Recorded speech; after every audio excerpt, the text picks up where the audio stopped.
साहेब नमस्कार साहेब. पहिली गोष्ट तर मी इथे एक सफाई कर्मचारी म्हणून कामाला आहे आणि पण मला मी ओटीमध्ये काम करत असताना मला आहे ना त्या गोष्टी जे स्लॅब वगैरे आहे ते मला करता येतात. माझा ओटी टेक्निशियनचा कोर्स सुद्धा झालेला आहे सर. तर त्यामुळे मला त्या गोष्टी करता येतात म्हणून मला डॉक्टरांनी सांगितलं का तो जो पेशंट आहे त्याला फ्रॅक्चर झालेला आहे तर त्याला आपल्याला सपोर्ट द्यायचा आहे. तर मी त्यांना बोललो ठीक आहे मॅडम.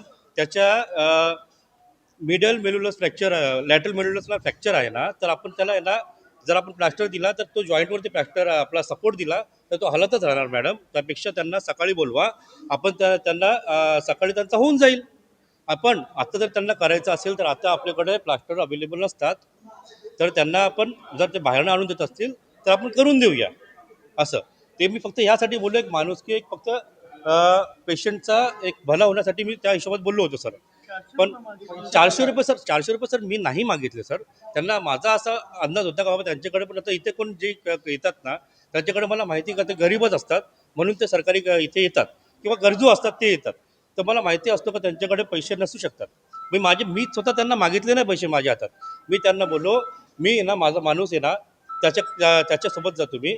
तुम्ही मेडिकलमध्ये आहे ना जो 4 प्लास्टर लागणार आहेत ना तर तुम्ही 2च प्लास्टर घ्या. म्हणजे मी त्याला सांगणार होतो कोणता प्लास्टर घ्यायचा आहे. कारण त्याला तो वॉर्ड बॉय आहे त्याला त्या गोष्टी माहिती आहेत कसं काय काय घ्यायचं आहे. कारण आरोप केला तुमचे पण नाही मी नाही मागितले त्याच्याकडे पैसे. मी स्वतः माझ्याकडे मला द्या असे बोललोच नाही त्यांना. 400 रुपये द्यायला सांगितले. नाही सर मी नाही बोललो त्यांना असं. मला द्यायला नाही सांगितलं नाही. माझ्या हातात द्या त्यांना असं मी कधी कोणत्याही पैशाची डिमांड केलेली नाही. हां मुलाच्या हातात द्या बोलले. नाही त्यांना बोललो का तो व्यक्ती आहे ना त्याशी भेटा मेडिकलमध्ये. मी त्यालाच पाठवणार होतो. माझा पुढचा असा विषय होता का त्याला सांगणार होतो का भाऊ तू जा त्यांना तुझ्या ह्याच्यात सांग पेशंट गरीब आहे. ते 6 इंचाचे 2 प्लास्टर घेऊन ये आपण त्यांना लावून देऊ म्हणजे त्यांचा सपोर्ट राहील त्यांना. मी असा बोलणार होतो सर पुढे. मी त्यांची मदतच करण्याचा प्रयत्न करत होतो. पण इथे फक्त गैरसमज झालेला आहे सर दुसरा काही नाही आहे. कल्याणच्या रुक्मिणीबाई रुग्णालयामध्ये पुन्हा एकदा भोंगळ कारभार समोर आलेला आहे रुग्णालयाचा. आपण पाहू शकतो माझ्यासमोर ही व्यक्ती आहे ज्यांनी कल्याणच्या रुक्मिणीबाई रुग्णालयामध्ये उपचार घेण्यासाठी पायाला फ्रॅक्चर झालं. ते फ्रॅक्चर काढण्यासाठी या ठिकाणी आले होते. मात्र फ्रॅक्चरचा कुठलाही प्लास्टर न लावता या ठिकाणी चक्क पुट्ट्याने या ठिकाणी त्यांना प्लास्टर लावून दिलेला पाहायला मिळत आहेत. आणि आपण पाहू शकतो या ठिकाणी मनसे असतील किंवा उद्धव बाळासाहेब ठाकरे पक्षाचे काही कार्यकर्ते असतील किंवा मनसे असेल हे आक्रमक झालेले आहेत. विशेषतः पाहायला गेलं तर मनसेकडनं या ठिकाणी एक इशारा देखील या ठिकाणी देण्यात आलेला आहे की येत्या काही काळात ज्या सुविधा आहेत त्या मिळाल्या नाही तर या ठिकाणी आम्ही टाळे ठोको असं आंदोलन करणार. नेमकं हा सगळा प्रकार काय आहे हे जाणून घेण्यासाठी आपल्यासोबत काही मनसेचे पदाधिकारी आणि या रुग्णांचे नातेवाईक आपल्यासोबत आहेत. आपण त्यांनाच विचारूया. सगळ्यात प्रथम तुमचं नाव काय आणि इकडे का आलेले तुम्ही? माझं नाव राम सोनी आहे. इथे मी आलो औषध माझा पाय फ्रॅक्चर झाला होता ना म्हणून आलो मी. पण इथे ॲडवल पुष्टा लावला फक्त बस. फक्त पुट्टा लावला. काय बोलले पुट्ट्याला प्लास्टर वगैरे नाही? हा बोलतो होणार उद्या होणार बोलतात. असं म्हणतात उद्या होणार आज होणार नाही. आज बोलतात माल बिल नाही. कारण काय सांगितलं? कारण आहेत नाही प्लस्टर नाही बोलतात. प्लस्टर नाही संपले प्लस्टर. बोल ठीक आहे. त्यांचे नातेवाईक देखील आपल्याबरोबर आहे. हे तुझे कोण लागतात आणि कधी यांना घेऊन आलास या ठिकाणी? हे माझे वडील आहेत राम सोनी. माझं नाव रोहन सोनी आणि यांना मी 4-4:30ला दवाखान्यात आणलं आहे. यांचा पायाचं ते फ्रॅक्चर झालं होतं म्हणून.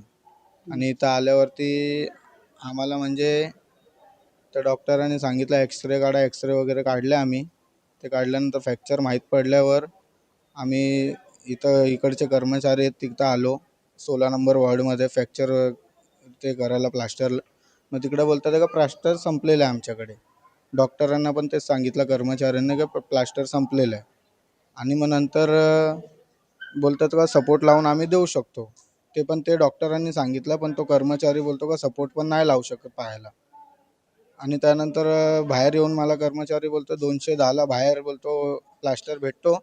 4 आणायला लागेल तुला 800 रुपये जातील. त्यापेक्षा इथं माझा एक वॉर्ड बॉय आहे त्याला बोलतो 400 रुपये दे.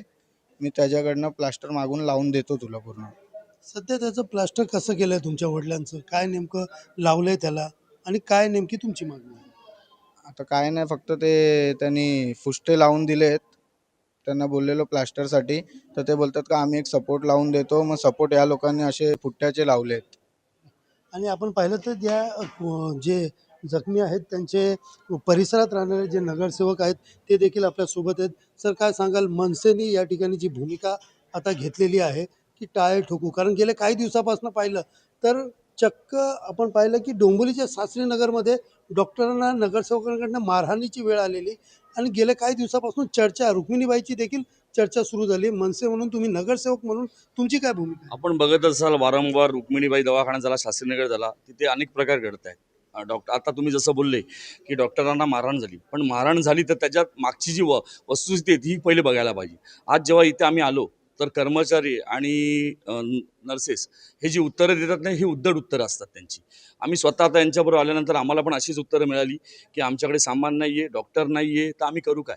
एखादा पेशंट समजा इथे येतोय तर त्याला सुविधाच मिळत नसेल तर या हॉस्पिटलांचा उपयोग काय? म्हणून हा मनसेने इशारा दिला आहे की पुढच्या हप्त्याभरामध्ये आरोग्य विभाग इथे सुधारलं नाही तर याला आम्ही हॉस्पिटलला टाळे ठोकू.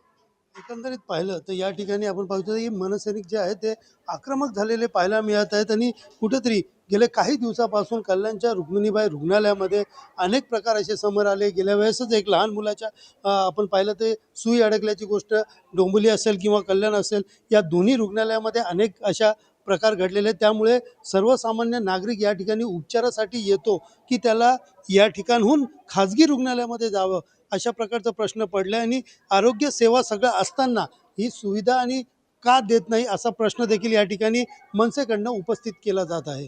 सुनील जाधव, TV9 मराठी, कल्याण.